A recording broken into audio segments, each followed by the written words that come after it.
Bom, pessoal, retomando então,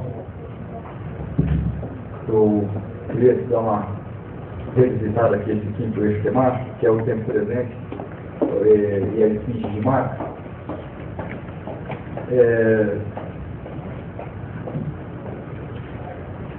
Essa ideia de tempo presente, eu acho que tem que ser bastante esclarecida para que não exista uma confusão, né, sobre aquilo que eu estou referindo aqui quando eu disser só o tempo presente. Depois da Segunda Guerra Mundial, especialmente foi em 48, processo gigantesco na década de 50, processo de crítica às colônias, descolonização, como vai ser conhecido, reconhecimento das minorias étnicas, dos grupos étnicos, minoritários ou não, mas enfim, dos grupos étnicos, há uma preocupação, o avanço de uma preocupação no sentido de que essas minorias, ou enfim, esses grupos entendidos como excluídos, tenham direito à historicidade, tenham direito à sua história, né, que eu acho bastante importante. Como, por exemplo,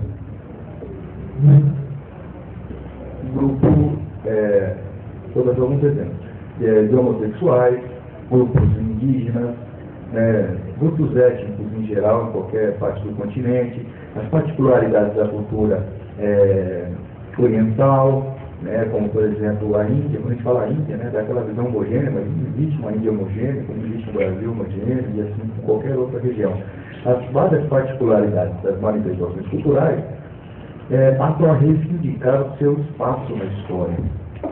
Sempre tiveram o espaço na história, mas na história, na historiografia, na escrita da história, sempre foram relegados ao que eles vão entender como uma marginalidade. Vou dar um exemplo pontual, porém emblemático, necessário. São José do Rio Preto, quando estava fazendo a graduação em História, eu fiz História numa faculdade municipal, pública municipal, em que literalmente, dando o nosso couro, cobrando mensalidade, não deveriam cobrar. Na minha época era R$50, hoje eu sei que é 240, 270, em Catanduva, na Facica, eu sou de lá. Minha formação de história vem da Facica, do índice. Sempre nos colocavam, assim, naquele momento, nesse meu caso da graduação, que é importante estudar a história regional. E concordo, é importante sim, estudar a história regional. Então, descendo nessa onda de estudar a história regional, eu fui fazer em TCC, não era obrigado a fazer, mas eu entendi que eu tinha que fazer um TCC, na época não tinha esse nome de ser obrigado a fazer um TCC. E daí, enfim, eu fui desenvolver uma monografia sobre a presença indígena na literatura regional de São José do Rio Preto. Daí eu comecei então a frequentar algumas bibliotecas municipais para poder ter acesso a uma literatura regional tradicional, que eu entendi como tradicional. São os memorialistas, principalmente os memorialistas. Na história a gente vai falar de produção memorialista. E daí, frequentei a biblioteca de Rio Preto, de Mirassol, dei umas pinceladas lá longe, de Bauru, eu trabalhava lá, então, tive acesso a algumas Olímpia, e daí eu fui observar que os grupos étnicos, os indígenas também, de uma forma tratada de uma forma homogênea, os indígenas, ou índios, como se fosse uma coisa só, uma coisa extremamente facetada, visões de mundo extremamente diferentes umas das outras, com singularidades, mas com diferenças gigantes.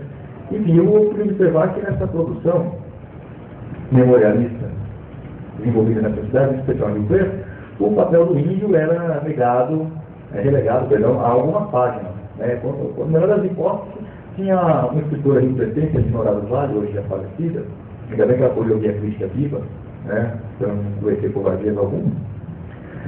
Enfim, ela dedica um capítulo, uma página, um capítulo tem uma página, sobre a questão indígena na história de São José do Rio Preto. Então, nesse contexto que eu estou falando de década de 40, 50, 60, e isso vem até a década de 70 com muita força, esses grupos entendidos, você tem essa questão da história regional para poder emblematizar grupos étnicos que não aparecem na historiografia memorialista, na história memorial, os memorialistas.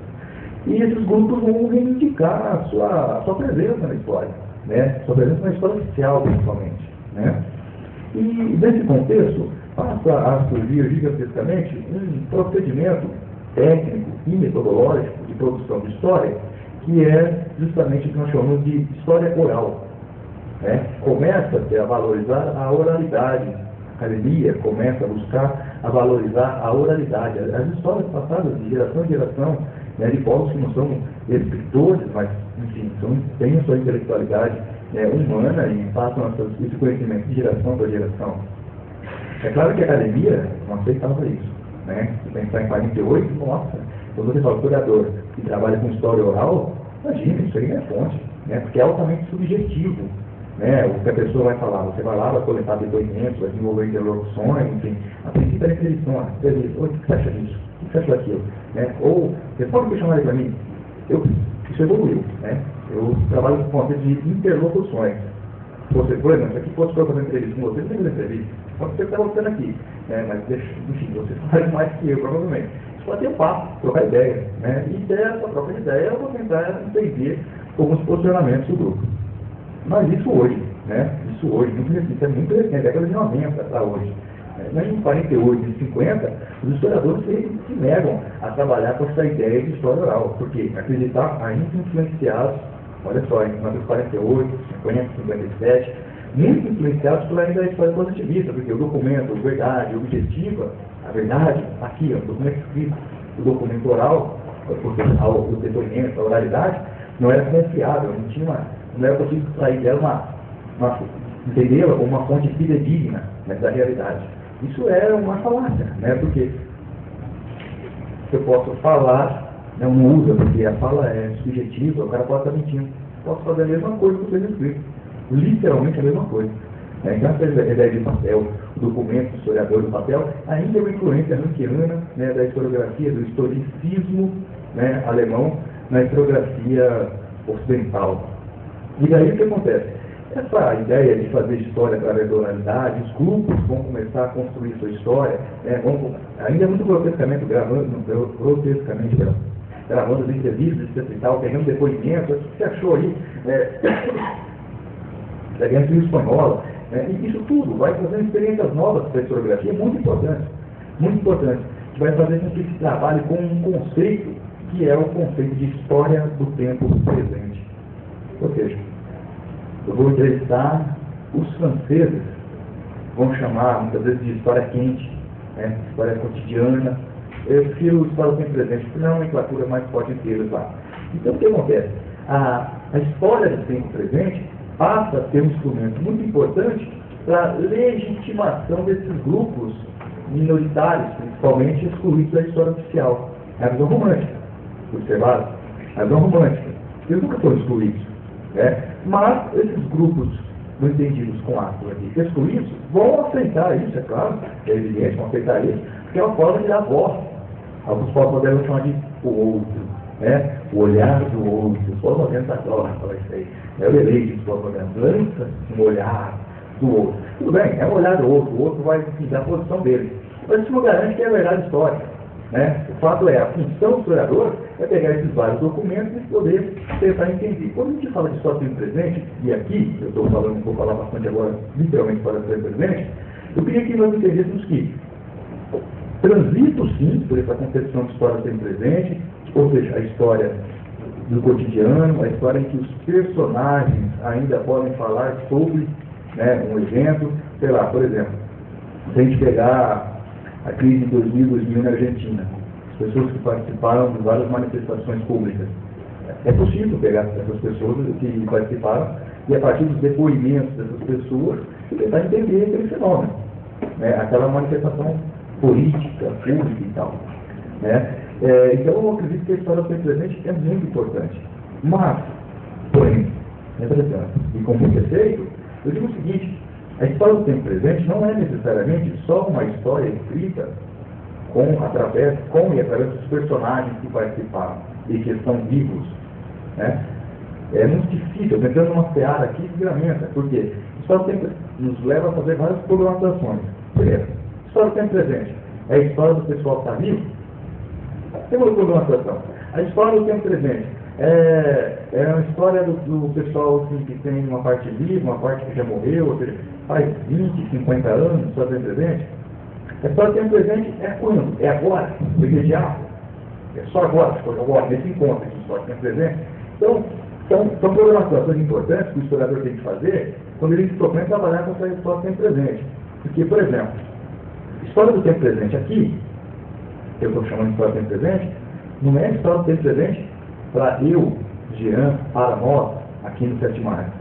É a história do tempo presente na concepção do Marx, do tempo presente para o Marx. Para nós, isso aqui não seria história do tempo presente.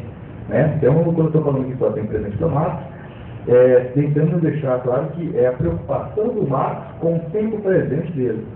Que não se limita a pessoas que são, os trabalhadores que estão vivos, ou parte que, enfim, está vivo, é amplo um negócio. Ou seja, é a preocupação, a tua preocupação a respeito daquele momento histórico que você vive, e ele não é preso, os estudos que você desenvolve, não é preso, por exemplo, ao hoje só. Parte do hoje, mas vai retroceder no pretérito, para poder entender o hoje. Né? Na crítica da economia política, o Marx fala que uma das anatomias, para entender. A anatomia do macaco é uma anatomia para entender a anatomia do homem. O que ele quer dizer com isso? Para se entender o tempo presente, é necessário retroagir ao processo histórico. Aquilo que é possível. Né? Não tem que você pensar assim, eu vou conseguir ter acesso a todo o processo histórico. Não é engano. Mas é vital buscar ter acesso sim ao processo histórico. Do contrário, a gente cria uma explicação, cria-se um projeto teórico que consegue explicar, pretende explicar apenas o presente pelo presente, é insuficiente. Então, quando eu falo só o tempo presente, é algo que parte do nosso dia, do hoje, mas não está preso ao hoje. Ok? Do contrário, seria dizer assim, a história do tempo presente é estudar o que aconteceu no Rio Preto em 2009. Sem visitar 2008, 2010, toda a historicidade de colonização, de vinda dos mineiros para cá, etc. Não se trata. Seria negar a historicidade, seria pegar o Marx e rasgar e jogar no lixo, né? Se fosse possível isso. Então, a concepção de história do tempo presente que eu faço é justamente nesse sentido. Como Marx, naquele momento histórico dele, pensava esse seu momento histórico, né, e quais são os instrumentos metodológicos utilizados para poder entender e desenvolver, nesse seu tempo presente, a crítica da economia política.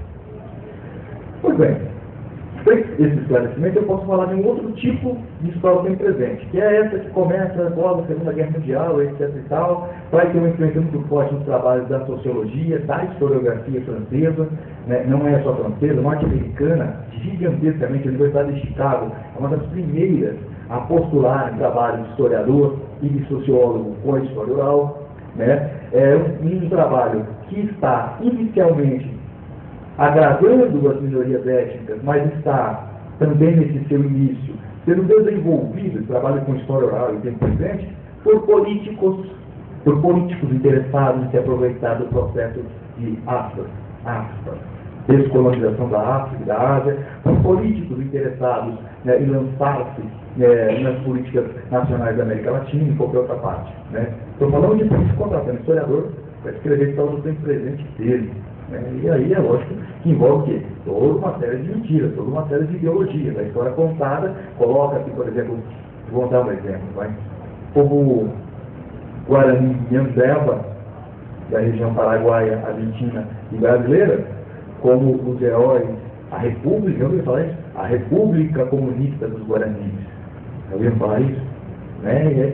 É a romantização, existem todos os projetos políticos em cima dessa construção da história dessas minorias entendidas como excluídas, etc. e tal. Essa história do tempo presente, ela não se calca só na história oral. Tá? Ela vai se calcar também nos vários documentos, depoimentos, fotos, imagens, ecofatos ligados à teologia, né? Enfim, vai se utilizar de uma forma ampla das áreas do conhecimento.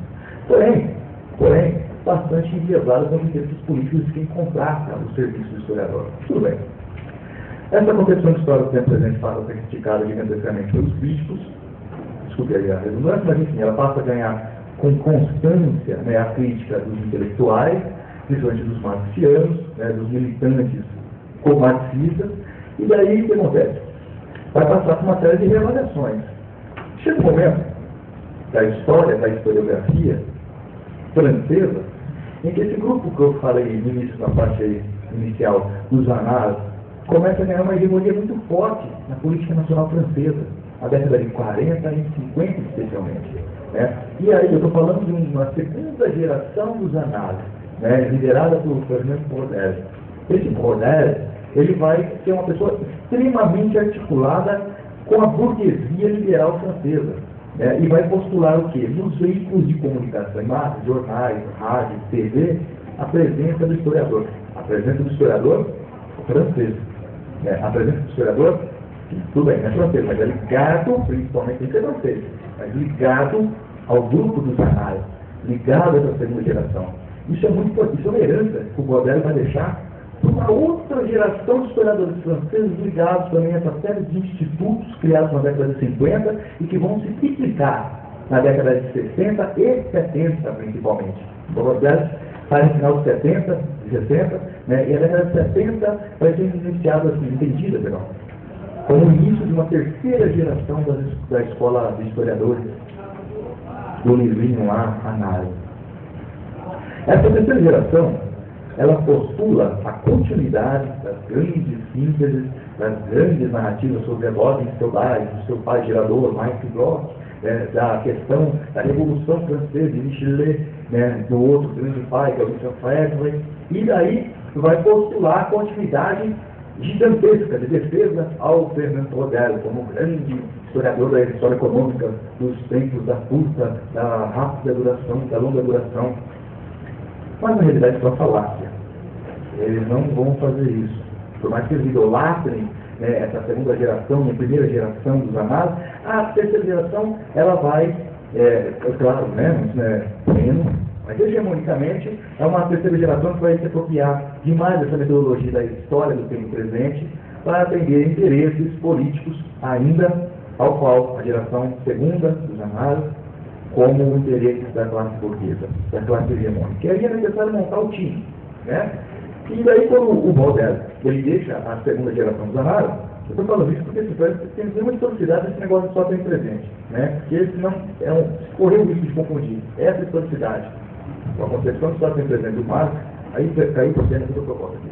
Então, o que acontece? Nessa terceira geração, por mais que eles tragam mitologicamente, os nossos referenciais são a primeira e a segunda geração, isso é uma falácia, porque na realidade eles optam e propõem uma história multifacetada. Uma história que, por exemplo, como eu disse lá em um momento aqui, não sei se foi de manhã ou foi agora no primeiro momento do mini curso, estuda-se a festa revolucionária. A festa mesmo, festa. Os jacobinos vão chegar, mas não estuda o processo revolucionário que deu vida à festa. Estuda-se a classe camponesa no processo revolucionário, mas o papel que coube a classe trabalhadora após o processo de exaltação dos jacobinos no 89 francês é relegado. Estuda-se as festas, né? Aí começa a história do cardápio. Sabe o que eu estou falando? Menu. Só no cardápio, eu quero um dele. Só no cardápio, história do amor, história da homossexualidade, história do beijo, da lágrima, história do sexo, que é mais picante que ler um livro de história do sexo. Né? Então, isso tem mercado, gente. Isso tem mercado, isso vende que nem água de vida até hoje. Né? Aí vai, né? A história do cheiro, a história do inconsciente coletivo. Enfim, tudo isso é elencado como objeto da história. E de fato são objetos da história. Mas aí eu pergunto, qual é o vínculo desses estudos? Como, por exemplo, estudo cardápio. Um estudo sério pode ser desenvolvido com cardápios. Pega um momento num bairro burguês de Manchester, daí eu vejo os cardápios lá. Né? Eu posso fazer um levantamento sério através dali. Acho que dá para fazer. Né? Se eu buscar também a dieta da classe operária, fazer uma comparação crítica. Eu acho que pode, é fonte histórica. Eu concordo que é. Mas agora, não existe esse link com a expressão bem contemporânea. Não existe essa ligação, né, do menu do operário, batata, quase ou não, quando não podre, e o menu, né, da elite. Não tem essa ligação. Onde a política, a dimensão política, crítica, revolucionária, então muito menos. Estou falando só da dimensão política da coisa.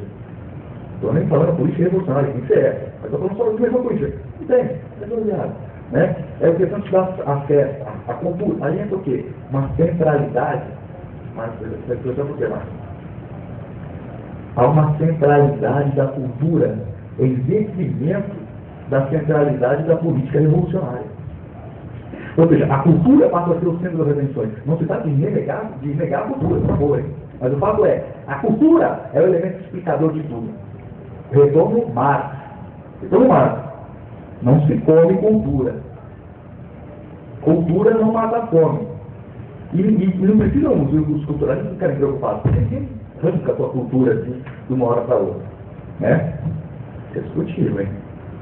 Então, o que acontece? Esses culturalistas, terceira geração dos análogos, vão tentar montar o seu time, né? E aí vão pegar os historiadores que eles acham pertinentes. Entra aí o Pierre Vilar, bem na contramão, mas é interessante ter o diferente. Então, Pierre Vilar vai entrar, entra Joseph Fontana, entra Celso Furtado, Brasil, alguém da América do Sul, né?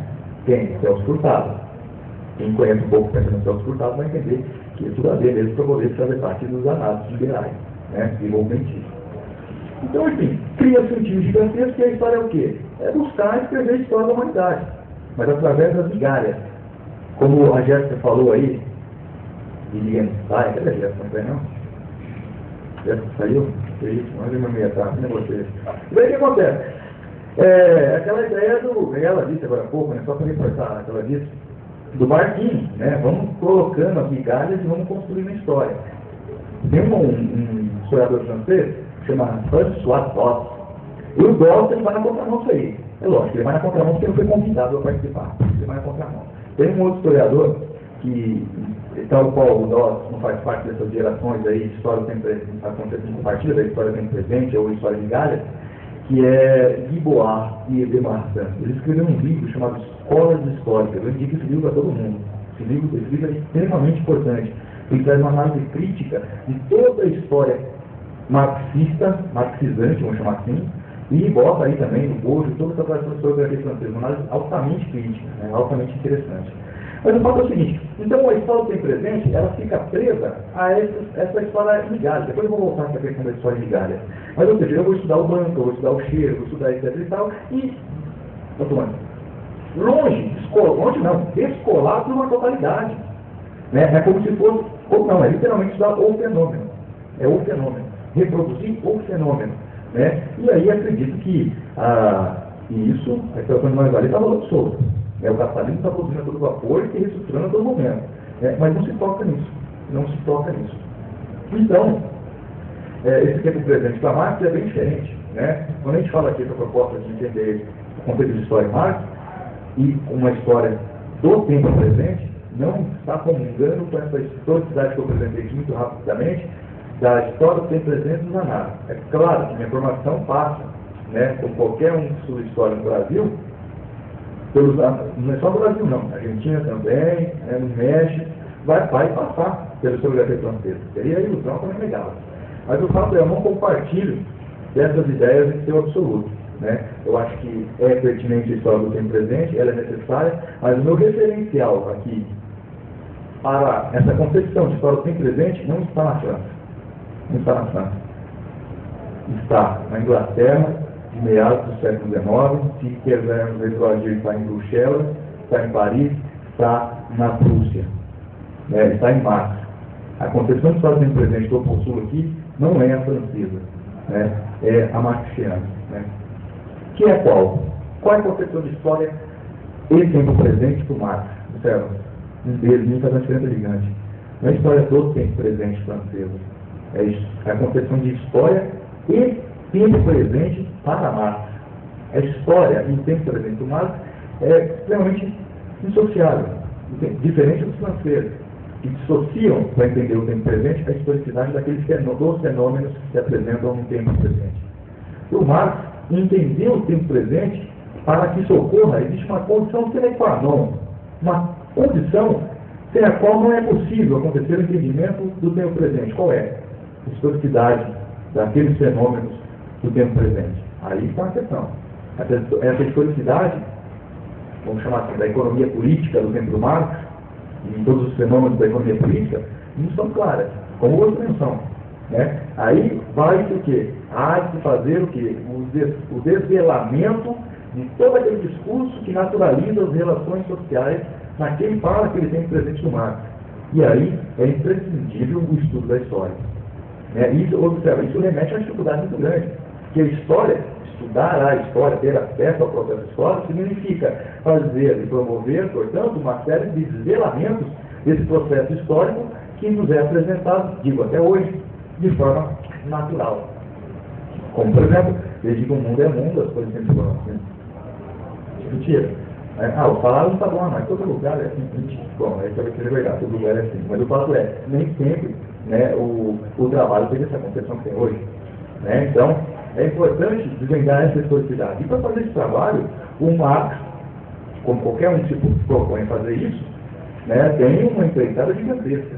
Né, gigantesca, porque tem toda uma tradição infinitamente, não é infinita, mas enfim, medonhamente maior do que os estudos do Marx, tanto que ele vai viver a vida inteira e não vai terminar esses estudos, né, dessa concepção de história, que nem é o foco central dele, mas ele está implícito em implícita, toda essa preocupação está nos estudos que o Marx faz para poder desvendar o mundo, o tempo presente dele. Né? Então, essa produção intelectual do Marx, entendeu? Intelectual, como eu falei lá, no sentido aí, né, de não tradicional, não no sentido clerical ou positivo. Né? Produção intelectual no sentido de ter produção socialmente construída, né, e objetada pelos seres socialmente constituídos também. Então, essa produção intelectual é uma produção do Marx, é uma produção crítica do tempo presente. Né? Ou seja, o sexto temático que eu entro agora é a produção intelectual crítica de Marx sobre a história e tempo presente.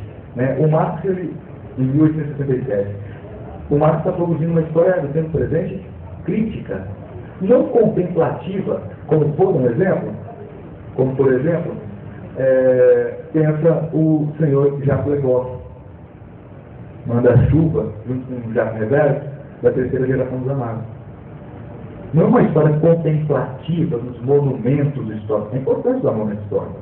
A gente fala contemplativa, por exemplo, a concepção que tem presente ao século XIX. Né? E eu acho que tem outras referências do século XX, mas enfim, é importante aqui lá a fonte. Então o que acontece? Marx faz uma produção intelectual, sim, mas não é qualquer produção intelectual, é uma produção intelectual vinculada a um pensamento em praxis. E literalmente um pensamento, portanto, então, de crítica e de não de reestruturação da realidade dada, mas de revolução social da realidade dada. Revolução social não tem nada a ver com reforma social ou política social. Revolução social por Marx significa uma outra coisa. Né? Pois bem, então essa crítica, daí eu pontuei aqui, de 1867 no Capital. Por quê? Porque eu acredito, lembrando, não postulando aquelas ideias do velho Marx, jovem Marx, mas é um momento em que o Marx tem mais, essa historicidade está bem desenvolvida, né, os estudos da história e a própria historicidade do Marx está bem desenvolvida para poder apresentar, pelo menos é o que sugere os textos do Marx. Agora eu acho que eu posso escrever sobre a economia política. Né? Eu já escrevi desde 1943 sobre a economia política. Né? Os manuscritos se detêm, se preocupam com a economia política. Mas na década de 60, 50, na realidade, é o momento de acerto de contas com uma série de conceitos, né, inclusive de história, né, para poder entender e promover a identificação da economia política capitalista. E em 67, o que Marx está apresentando ao público com o Capital 1 é fruto de um estudo ininterrupto no sentido assim, ficou o dia inteiro estudando, até 1967, né, mas o estudo da vida dele. Né, ininterrupto no sentido de organizar a classe trabalhadora, contribuir com a organização, a própria Comuna de Paris exige uma parada gigantesca nos seus estudos de economia política, mas enfim, não há um momento dos estudos intelectuais, um momento específico da prática revolucionária da organização política. Isso é altamente vinculado, tem como vincular isso. E o que o Marx apresenta em 67 é uma obra-prima para a própria humanidade. Aí vocês podem pensar, mas está colocando Marx lá no altar da Santa Madre de Guadalupe. Pô, se quiser colocar, arranca ela. Arranca ela, colocar se quiser o Marx. Porque o que ele apresenta ali, e não é uma produção só dele, é uma produção socialmente construída, né, com Engels, com teóricos, que a gente poderia até chamar de reacionários, mas que foram fundamentais, foram elementares para o entendimento e a concepção de história e crítica, história crítica no tempo presente que o Marx desenvolve sobre a economia política. Né? Ele vai ler Nietzsche, ele vai ler clássicos, né, que vão influenciar a filosofia, desde influenciar Sócrates, né, através de Platão, Aristóteles principalmente, vai fazer, enfim, uma leitura gigantesca. Então, o que eu estou falando aqui de uma concepção de história do Marx não é um texto que ele produziu ou uma parte, né, que ele poderia fazer, como nós estamos debatendo aqui, simplesmente. É tudo a vida inteira, né, que não é sobre a história. É que nesse estudo, para entender a economia política, foi determinante, né, a concepção de história, né, da vida, ele não vai chamar de materialismo. Eu não costumo separar, eu acho que esse negócio de separar materialismo histórico, materialismo dialético, é um troço meio falacioso. Né? Eu acho que é importante entender as dependências do materialismo histórico e as dependências do materialismo dialético. Mas isso me lembra muito as cartilhas soviéticas, né? Existe materialismo histórico e materialismo dialético. É um troço meio complicado, porque não dá, eles não são separados. Né? Bom, então, o que eu queria chamar a atenção só nesse ponto aqui é sobre essa posição intelectual crítica. Por quê? Crítica. Porque existia esse produção intelectual por parte de outros autores que eu citei muito rapidamente aqui, por inconsistência da minha parte, evidente, né? Comte e Hegel. Mas não é a produção crítica, é uma produção de perspectivas contemplativas com o estado de coisas dadas. Né? E o Marx não tem esse espírito de contemplação, ele contempla a possibilidade, né, de um devir melhor, a partir do momento que há uma expressão da classe trabalhadora e uma crítica diante disso. Ele promove, tenta promover, ele consegue muito bem, o movimento de crítica a esse estado de coisas, ao capitalismo daquele momento. Então ele não contempla, ele critica. A história do tempo presente do Hegel é de contemplação, né, do Estado absoluto se realizando, né, através do Estado. Do Comte, do Auguste Comte, e toda a tradição positivista é da evolução, que coisa vai ser boa no futuro. Né? Como a gente falou aqui pelo outro momento, a evolução não significa que o devir é sempre positivo. Né? E o Marx está deixando isso claro aqui. E a análise dele é crítica, porque esse devir que está acontecendo, sim, ele não está sendo positivo para a maior parte da humanidade. Então é necessário humanizar as relações humanas, que não são desumanizadas. O sétimo ponto aqui, vocês podem fazer intervenção, pessoal, porque estão com monólogo aqui, né, e etc. E a Adriana vai ficar dormindo aí, não sei muito bem. Então, olha só, vou tentar aqui, eu comecei a falar mais pausadamente, porque eu acho que esse negócio de história, tudo é importante, mas eu estou tomando bastante cuidado aqui para me fazer bem entendido com essa questão da concepção do tempo presente, que eu acho que é muito importante. O sétimo ponto teórico, retoma o texto, né, mas vamos ao sétimo. A crítica da economia política e essa escrita, a escrita sobre a história do tempo presente imediato. Então não é um tempo presente qualquer, é um tempo presente imediato, mas atenção, falar tempo presente imediato não significa, então, mais uma vez, vai ficar redundante, mas é necessário. Não significa a historicidade, a história, ser a história. É um tempo presente imediato. Por que eu coloquei aqui imediato? Para dar ênfase mesmo, né? A questão de vida ou morte. Podemos ficar na crítica moral. Temos que avançar na crítica moral. A situação é essa, a crítica moral, e ela tem que ser feita. Né? E nesse sentido aqui, eu quero poder fazer a crítica moral mesmo e tentar avançar além da moral. Só a crítica moral não nos leva a nada. Mas o fato é uma realidade imediata e tem que ser transformada imediatamente. Porque são crianças morrendo, não é relação moral não. Eu subestimar a inteligência que está ouvindo aqui. São seres humanos que estão sacrificando, estão sendo ossificados, né, em nome de uma camarilha, né, que faz a festa. Então, é urgente, é imediatamente necessário a análise crítica de todo esse processo histórico. Não para manchar de história, não para ganhar título, mas para poder fazer o quê? A intervenção na realidade, no tempo presente. Já não é mais só do Marx, é o tempo presente nosso também. Então, essa é a necessidade, uma das justificativas do propósito de estudo. A escrita da história do Marx, como eu já falei, isso aqui vai para além da época dele, vai para além dos historiadores, né, do tempo presente dele. Eu não vou ficar me detendo nessa questão exatamente porque ele já deu, né?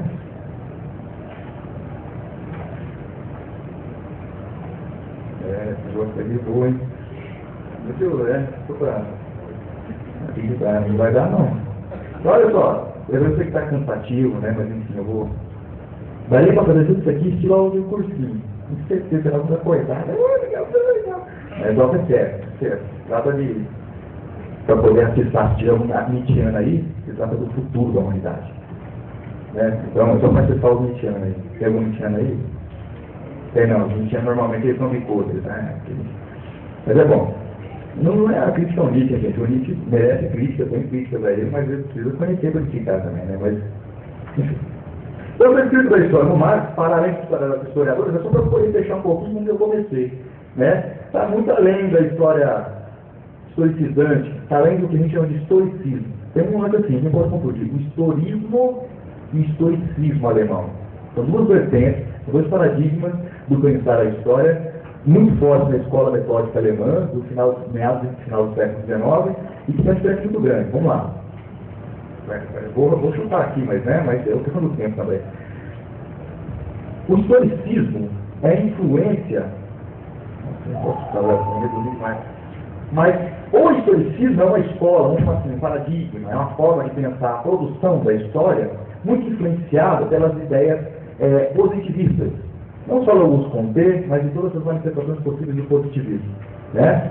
Ou seja, entender que, por exemplo, a história é uma história objetiva, que tem que ser feita para ser objetiva com documentos escritos, carimbados, chancelados, com a chancela do Estado. Né? Nesse caso, na Alemanha, vamos falar do Luciano. Né? E no caso, quando eu digo historicismo do Leopold von Ranke, aí a gente está falando que a gente conhece hoje por Alemanha. Né? E assim, só existe no papel na Alemanha também. Né? Da mesma forma que Espanha, hoje também existe no papel como Espanha. E é uma coisa que seria os outros estados nacionais. Mas eu falo o seguinte, então esse historicismo é uma leitura influenciada, né, literalmente, pelo pensamento positivista. Mas não é só isso, resumir demais que é o historicismo.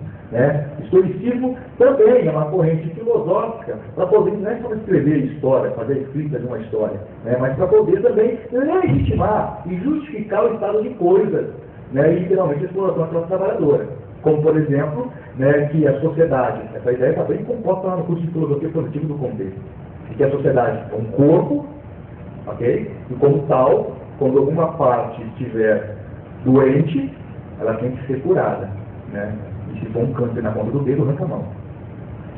É uma forma maravilhosa para poder legitimar a opressão, a exploração e a repressão gigantesca de qualquer tipo de movimento ou pensamento contestatório, né, revolucionário. Pois bem, ao revolucionário assim, porque o luteranismo também foi um movimento contestatório, né, e para a época revolucionário. E para a época revolucionário. O calvinismo é uma coisa, mas está falando do século XIX. Né? Pois bem, então, isso é o historicismo. O historismo é isso tudo também. Além disso, é uma corrente do historicismo na área da literatura. É uma corrente cultural, literária alemã, que está bebendo no Comte, como os historiadores estão bebendo também no Comte. Né? Você tem o historicismo, né, como uma manifestação possível na historiografia alemã. Você tem o historismo, que vai ser a manifestação do positivismo na literatura, não só na literatura, mas enfim, nas artes, né, no sentido amplo de arte, incluindo aí a literatura. É claro que eu estou fazendo uma redução aqui brutal, é um crime, né? Mas, enfim, tem todas as suas limitadas por conta assim, a preocupação é o quê? Não reduzir a coisa além do extremo, né? E qualquer redução já é extremada. O fato é, nós temos então uma concepção de história crítica do tempo imediato.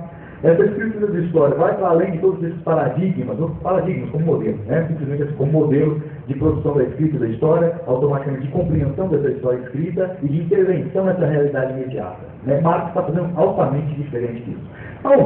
Talvez, eu só usaria aqui, dizer que, antes de Marx, vários outros socialistas utópicos tentaram fazer essa intervenção dentro da realidade do tempo presente. Mas ficar sentado na varanda, esperando um bom filantropo te jogar um pacote de dólar, mesmo que um bom filantropo apareça para te passar lá quilos de toneladas de litro de esterlina em ouro, não ia mudar também a situação daquele tempo presente. Eu estou me referindo aí o Robert Owen, Fourier, e outros socialistas utópicos importantes e muito importantes para poder apresentar essa síntese, né, de proposta de intervenção de crítica na economia política dela. Isso tudo provoca o quê? Essa ausência de um retorno a Marx. Não é só Marx, gente, é Gramsci também, enfim, vários outros autores, mas principalmente Marx, né? Provoca o que é hegemônico de concepção de história do tempo presente, que é qual? A concepção pós-moderna, dos estruturalistas franceses da terceira geração dos anais. e que vai estar influenciando monstruosamente, como nós falamos ontem à noite aqui, não, desculpe, hoje de manhã, nos novos movimentos sociais, né? Que vai pretender a cultura pela cultura, né? Essas práticas políticas pelegas aí, né? De PSOL, né? De PT, de PCdoB e vários outros partidos aí, né? E praticamente de praticamente de todos os sindicatos que eu conheço, né? Então o que acontece? Agora só um adendo, questão da generalização que o camarada colocou ali, de todos os sindicatos que eu conheço, da mesma forma aqui, né, de todos os partidos que eu conheço, né? Acho que é bom, é justo falar, fazer isso. Muito bem. Então, isso provoca o quê? O imperar, a hegemonia hoje, para nós, nosso tempo presente, agora voltando aqui, nosso tempo presente, de uma história do tempo presente, que nada mais é do que uma história de migalhas, do que uma história microfacetada. Não se trata de elencar o estudo do microfone e fazer o processo de abstração para entender a constituição do fenômeno do microfone na minha mão. Mas se trata de estudar o microfone. Seja porque é bonito, porque, enfim, o ataque financia esse tipo de pesquisa, né? Mas o fato é o quê? Nós temos o quê? Uma produção histórica em migalhas. Em migalhas. Entender os fenômenos isoladamente do processo da sua construção de total existência é não entender com profundidade o fenômeno. Não se trata de negar o fenômeno, mas se trata da necessidade de conhecer com profundidade esse fenômeno. E sem um processo, sem um método, vamos chamar de história dialético, isso é muito difícil. A história ligada não faz isso. A terceira geração, pensando aqui em premissas, focalizando os historiadores, não fazem isso. Não fazem por que não fazem? Evidente. Eles possuem interesse claro. São historiadores ligados à política do welfare state, são historiadores ligados à decadência do welfare state, são os historiadores ligados ao neoliberalismo, né? E são historiadores que são financiados e que seus alunos, ao apresentarem aí, não precisa ser só historiadores. O projeto da linguística cuiabana, para provar. Agora, vai apresentar um estudo da classe trabalhadora, do movimento operário do ABC Paulista, do movimento campesino, né, em alguma outra parte do Brasil. Dificilmente vai conseguir nem orientador. Né? Isso mostra as limitações da produção do conhecimento dentro do espaço da universidade. Né? E lembrando que Marx não teve que fazer doutorado na universidade para poder entender a classe trabalhadora. Né? A luta, o partido, é a grande escola, é a grande, maior e melhor universidade para qualquer militante. Né? É no partido que a gente aprende, acertando, errando, enfim, é no partido que a gente aprende, na construção. Então, essa história em migalhas, ela nega a perspectiva marxiana de crítica da realidade do tempo presente e contempla o fenômeno do tempo presente apenas, absolutamente apenas. Né? E esse trabalho do intelectual, no caso do historiador do tempo presente, acaba sendo um trabalho do tempo presente para a elite do tempo presente e, portanto, não muda a situação da classe operária, a situação dos trabalhadores diante do que nós chamamos da famosa questão social. Social no sentido amplo de revolução social. Então, o último eixo temático para fechar aqui, que o tempo estourou, esse método marxiano, eu procuro entender ele como um elemento central do trabalho intelectual na perspectiva da política revolucionária, não da política como fenômeno, né, a política como uma manifestação da democracia, da cidadania. Eu acho que o Marx, na questão judaica, ele já deu altas contribuições e faz tempo que está escrito isso. Né? E poucos da militância têm acesso a esse texto. E é fácil de ter acesso. E é fácil. Não simplesmente a emancipação política. A classe burguesa já contribuiu brutalmente no processo da autoridade para essa emancipação política. Aí o que acontece? Os historiadores das migalhas vão dizer, agora precisamos de uma cidadania ampliada. Não se trata mais de cidadania ampliada, se trata de emancipação humana. E emancipação humana, sem botar o dedo no modo de produção capitalista, não tem. Não tem. Fala, pronto. A questão da emancipação política fica mais claro quando você fala assim, deles querem expandir essa emancipação política. Acho que é o que viável, porque o capital não pode mais fazer isso. A democracia burguesa chegou no seu limite. Qualquer tentativa de hoje a gente tentar, ainda mais nos países periféricos, vamos dizer assim, né, do capitalismo de atraso, hoje você vê muitos movimentos autores, o Boaventura, acho que uma das teses principais é essa, tá ligado? De querer expandir a democracia. É dele mesmo que eu faço esse negócio democracia ampliada. Pedro Beck vai vomitar isso aqui por ele no Brasil. Por exemplo, uma bandeira de emancipação política da Revolução Francesa é a reforma agrária, por exemplo, divisão das terras. Quando que no Brasil a burguesia vai poder levar essa bandeira à frente e os interesses dela são totalmente ligados à terra? Isso, né? O máximo que eles vão propor é que eles propõem uma reforma agrária, né? Aí trata da gente... E a reforma agrária pelo correio, né? E trata da gente ver também dicotômica essa legislação, né? Tipo, de mostrar os limites dela, mostrar para esses movimentos que reivindicam essa bandeira, que ela só pode ser efetivada num processo de emancipação humana, tá ligado? Sim, sim. Agora tem a história Migalhas propõe que não, vamos fazer a democracia, né, ampliada, né, dos direitos do cidadão, porque a democracia é uma conquista do trabalhador. Evidente que eu não acho, eu não compartilho da ideia de que a democracia caiu das mãos da burguesia hegemônica no Estado. Não acho isso. Né? Eu acho que foi necessário fazer concessões, porque também existia, a gente não pode cair também na palavra que fala assim, a democracia foi uma coisa dada pela burguesia. Burguesia, se não precisar da democracia, não é culpa nenhuma de democracia. Talvez democracia porque tem movimento operário, revolucionário, com defeitos, com problemas ou não, acontecendo. Há uma pressão. Aí surge a necessidade de fazer essas concessões. Né? Mas agora, as concessões mais, como você bem disse, Antônio, a burguesia pode fazer nesse estado de coisa que nós vivemos aqui, 2009, por exemplo. Não vai, no caso brasileiro, o latifúndio, o agronegócio, a agroindústria, para você, né? Mas enfim, o agronegócio que é o inteirante. Agronegócio, agroindústria, não muda em nada, só que é um trabalhador do campo, né? E da cidade. O fato é, não tem mais concessão para fazer. No máximo, essa reforma agrária aí foi o correio. Isso aí não é reforma agrária. E outra, não se trata de postular reforma agrária. Se trata necessariamente de postular revolução agrária. Né? E, ou seja, então, acho que, mas é claro, o discurso que nos chega é que ainda não está esgotado, né? Que existem todas essas possibilidades. Naquela dissertação de mestrado que eu fiz, eu recebi algumas críticas a respeito de postular que existiu na década de 80 foi uma celebração da democracia. Uma celebração, uma festa. Tipo uma festa que os caras surgem na Revolução Francesa. A festa da democracia. Né? E isso provoca, e quando se acredita nessa festa, toda essa celebração, e essa festa que não acaba nunca, né, o prejuízo para os trabalhadores é gigantesco, né, porque funciona como uma espécie de elixir, né, e isso é complicado. Então, esse método do Marx, matéria de história dialética, como elemento central do trabalho intelectual na sociedade de classes, justamente para poder não deixar cristalizar a ideia harmônica de que acabaram as classes sociais, que os conflitos, portanto, então, antagônicos dessas classes, não existem mais, as classes estão diluídas. Eu vi isso lá em Marília, fiquei cabreiro, né? Não só eu muito sou cabreiro. Então não existe mais proletariado. Né? É claro que daí o pessoal tem aquela visão fechada de proletariado. Né?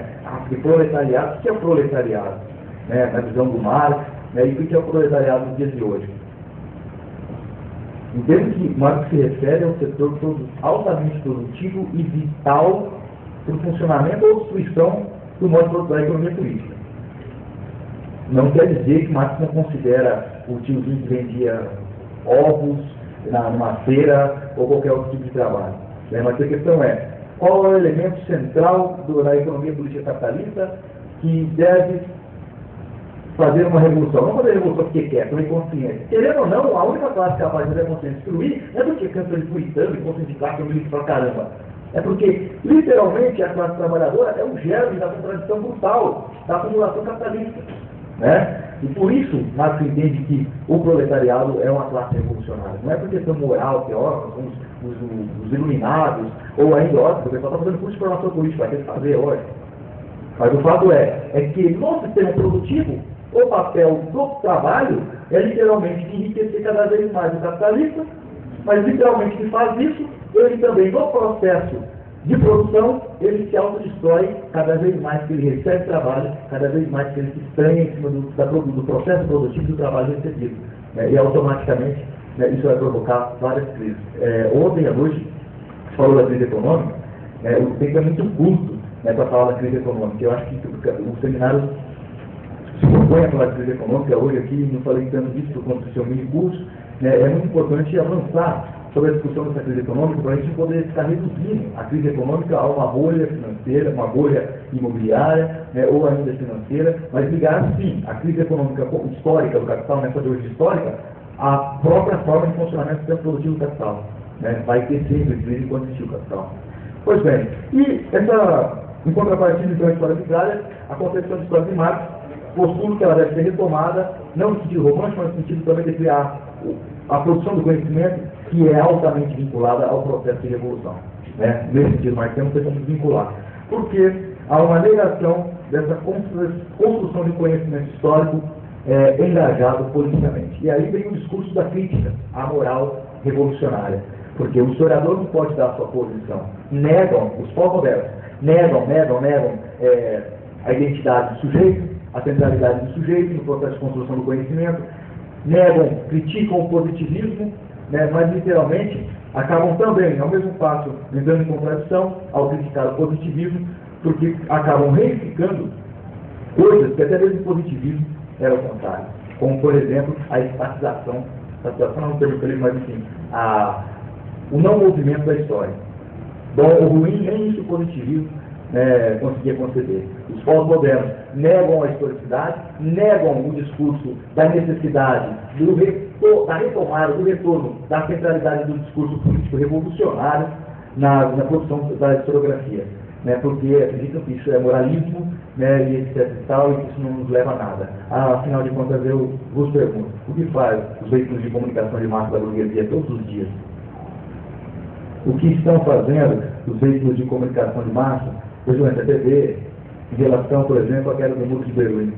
Se não uma campanha histórica, não de hoje, mas uma campanha histórica da moral burguesa, da moral judaica cristã, apropriada pelo capital, a moral da modernidade capitalista e edificação através da cristalização do homem consumidor.